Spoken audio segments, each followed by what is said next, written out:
Assalamualaikum warahmatullahi wabarakatuh. Salam bahagia selalu buat sahabat channel mirisnya kehidupan zaman sekarang. Mari kita simak dan mulai ceritanya. Di sebuah desa kecil yang terletak di antara pegunungan dan hutan bambu yang hijau, tinggal seorang pria bernama Sarwo. Sejak kecil, ia sudah terbiasa melihat ayahnya menganyam bambu dengan penuh ketekunan. Ayahnya adalah seorang pengrajin bambu yang sangat terkenal di desanya. Terkenal dengan karya-karya anyaman yang rumit dan indah. Sarwo mengidolakan ayahnya, tetapi meskipun demikian, ia selalu merasa ada sesuatu yang kurang dalam hidupnya. Ayahnya, Bapak Subur, mengajarkan Sarwo cara menganyam bambu sejak ia berusia 5 tahun. Setiap malam, ketika matahari terbenam dan udara mulai dingin, Sarwo duduk bersama ayahnya di teras rumah yang sederhana. Dengan telaten, Bapak Subur menunjukkan bagaimana memotong bambu dengan pisau tajam dan merangkainya menjadi berbagai bentuk. Sarwo belajar dengan tekun, tetapi meski sudah banyak yang ia pelajari, ia merasa bahwa hasil anyamannya selalu kalah indah dibandingkan dengan karya ayahnya.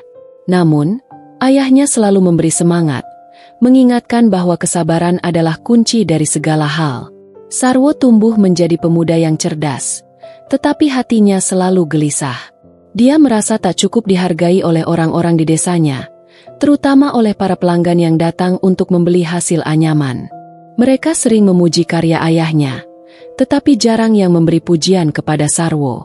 Ia merasa seolah bayang-bayang ayahnya yang besar selalu menghalangi langkahnya. Meski demikian, ia tetap melanjutkan pekerjaan sebagai pengrajin bambu, mencoba untuk tetap semangat meski hatinya merasa terbelah.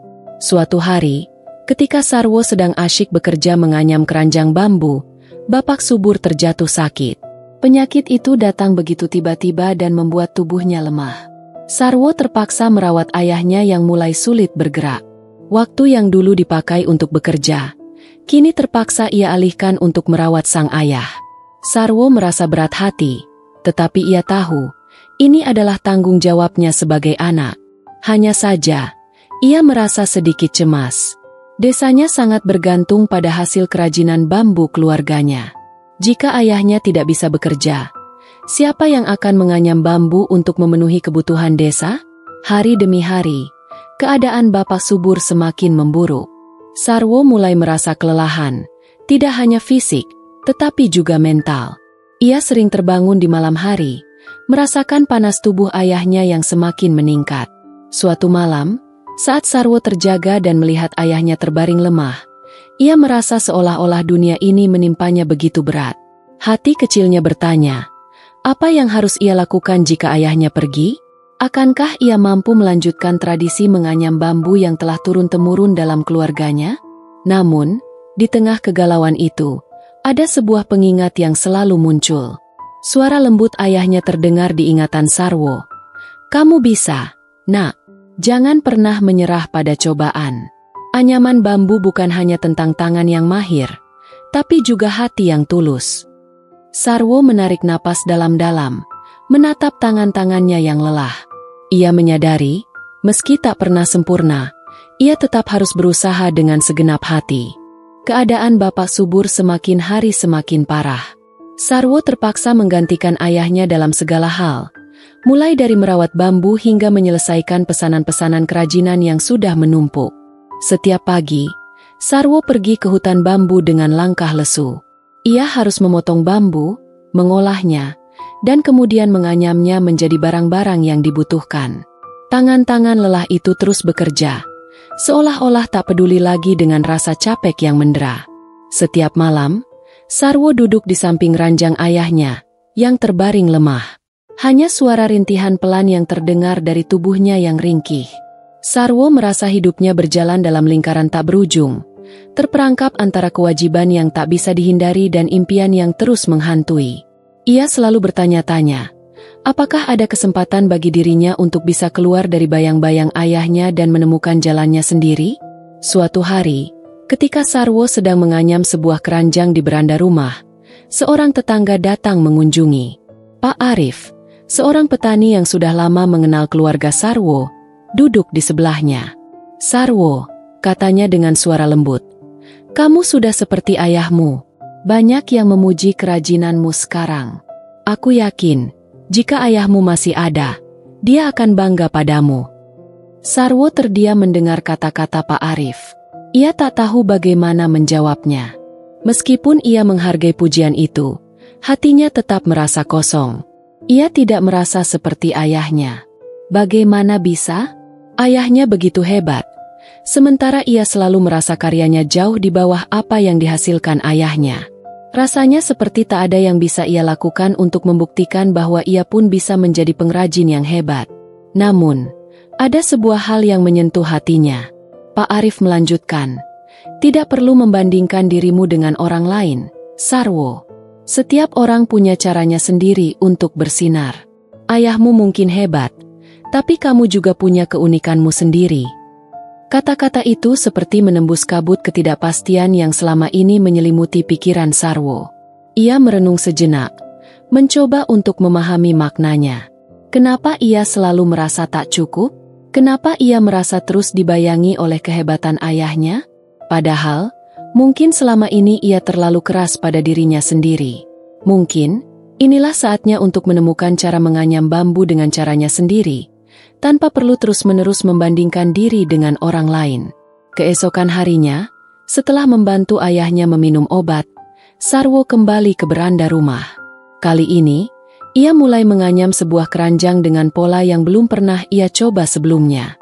Ia menggunakan bambu yang lebih tipis dan lebih lentur, membuat pola anyaman yang lebih modern dan berbeda. Setiap sentuhan tangannya penuh perasaan, mencoba menciptakan sesuatu yang baru tanpa harus terbebani oleh warisan ayahnya. Pekerjaan itu terasa berbeda. Ada sesuatu yang baru dalam setiap jalinan bambu yang ia buat. Tangan-tangan Sarwo tak lagi merasa dipaksa, tetapi seakan menemukan ritme yang membuat hatinya lebih tenang. Ada rasa puas yang mulai tumbuh dalam dirinya. Mungkin, ini adalah cara baru untuk menghormati ayahnya, bukan dengan meniru, tapi dengan mencari jalan sendiri, mengikuti jejaknya, tetapi juga menciptakan langkahnya sendiri. Hari demi hari, kerajinan Sarwo semakin banyak diminati. Orang-orang mulai datang ke rumahnya untuk membeli hasil anyamannya. Mereka melihat ada sesuatu yang berbeda, sebuah sentuhan yang penuh perasaan, yang tidak mereka temui dalam anyaman bambu lainnya. Sarwo merasa bangga, bukan karena pujian yang diterimanya, tetapi karena ia tahu, ini adalah karya yang benar-benar datang dari hatinya. Namun, di balik keberhasilan itu, ia tetap merasakan kepedihan yang mendalam, karena ayahnya tidak bisa melihat perubahan ini. Pada suatu malam, ketika Sarwo sedang duduk di samping ayahnya yang terbaring lemah, ia menceritakan apa yang telah ia buat. Dengan suara pelan, ia berkata, "Ayah, aku mencoba membuat sesuatu yang berbeda. Aku tahu ini mungkin belum sempurna, tapi aku berusaha dengan segenap hati." Sarwo memegang tangan ayahnya yang sudah mulai dingin.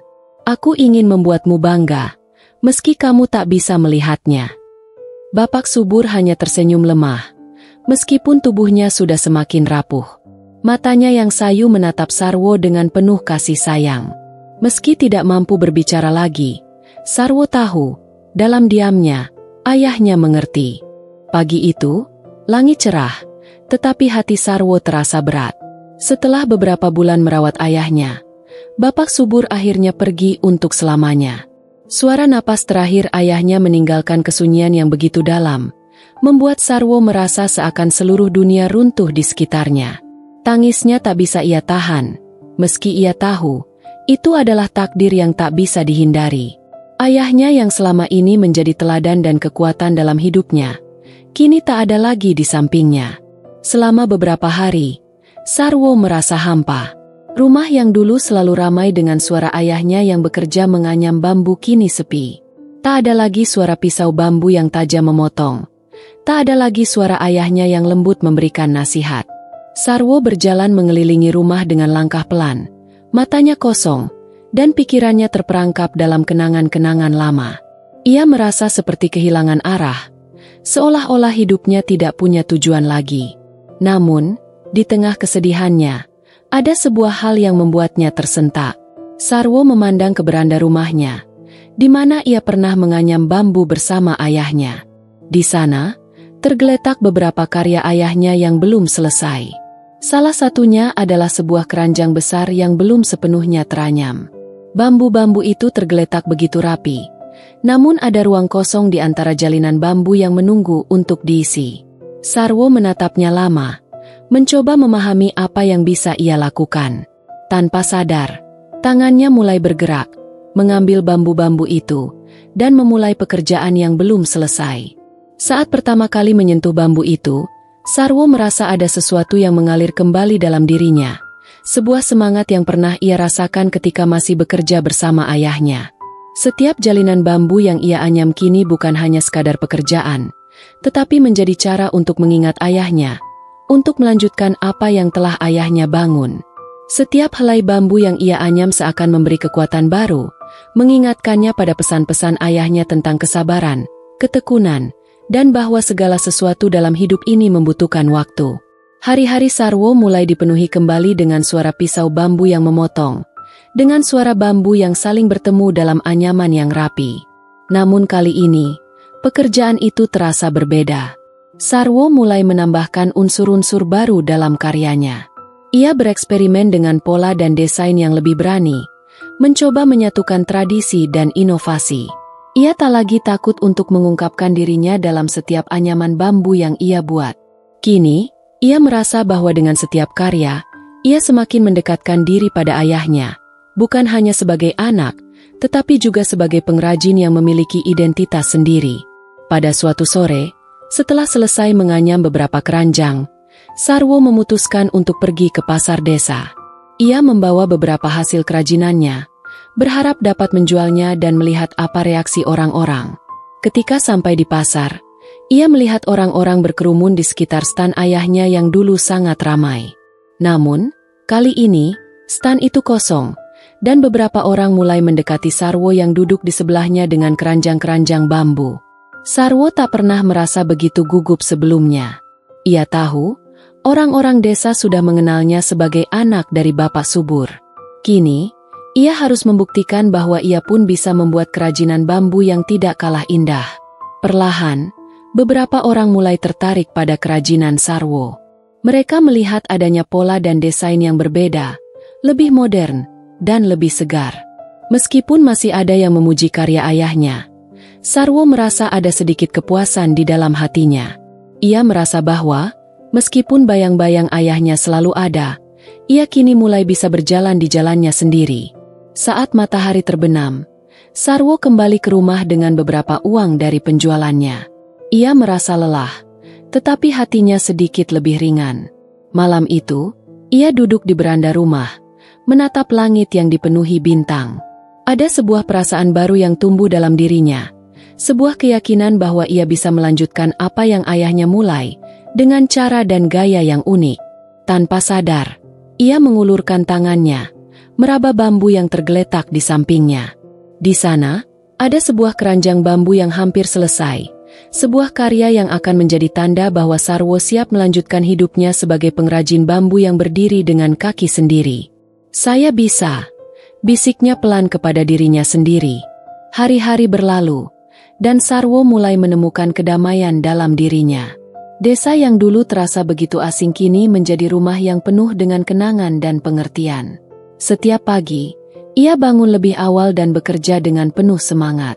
Kerajinan bambu yang ia buat semakin diminati, dan meskipun tidak semudah yang ia bayangkan, ia merasa langkahnya semakin mantap.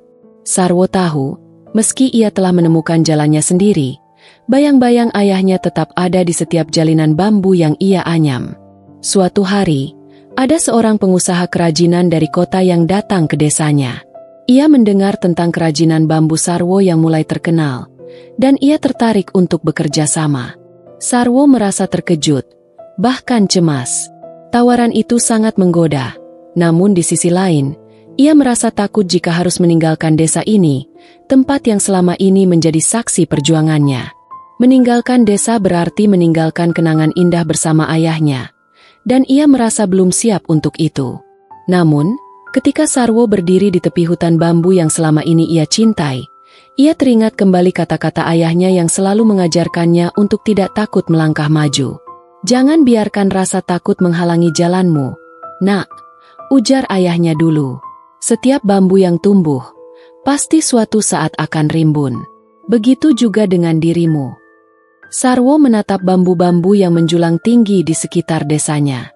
Seperti bambu-bambu itu, ia tahu dirinya harus terus berkembang, meskipun perjalanan itu tak selalu mudah. Mungkin ini adalah kesempatan yang tak bisa ia lewatkan. Keputusan itu pun akhirnya ia ambil. Ia akan pergi ke kota, dan meskipun hatinya berat, ia tahu ini adalah langkah yang tepat. Beberapa minggu kemudian, Sarwo memutuskan untuk membawa sebagian besar hasil kerajinan bambunya ke kota.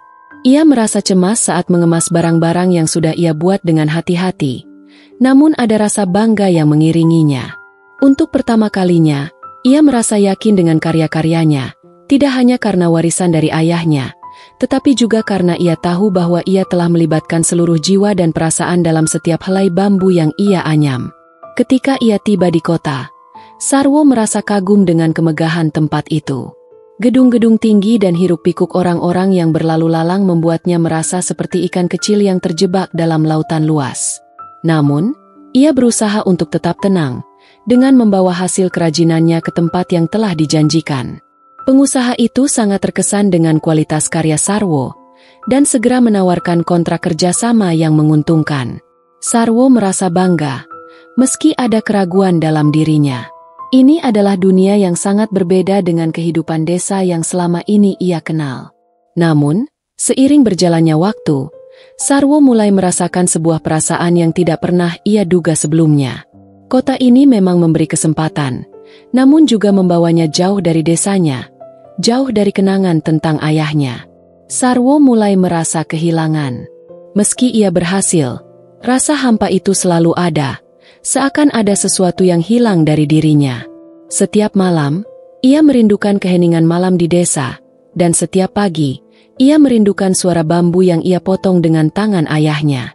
Pada suatu malam yang sepi, Sarwo duduk di apartemennya, menatap hasil kerajinan bambu yang sudah ia buat di kota. Semua itu terlihat rapi dan teratur, tetapi tak ada kehangatan yang biasa ia rasakan ketika bekerja di desa. Lalu, ia teringat kembali pada pesan terakhir ayahnya. Kerajinan bambu ini bukan hanya tentang menghasilkan uang, nak, tetapi juga tentang menjaga hubungan dengan tanah yang memberi kehidupan. Sarwo tersenyum pahit.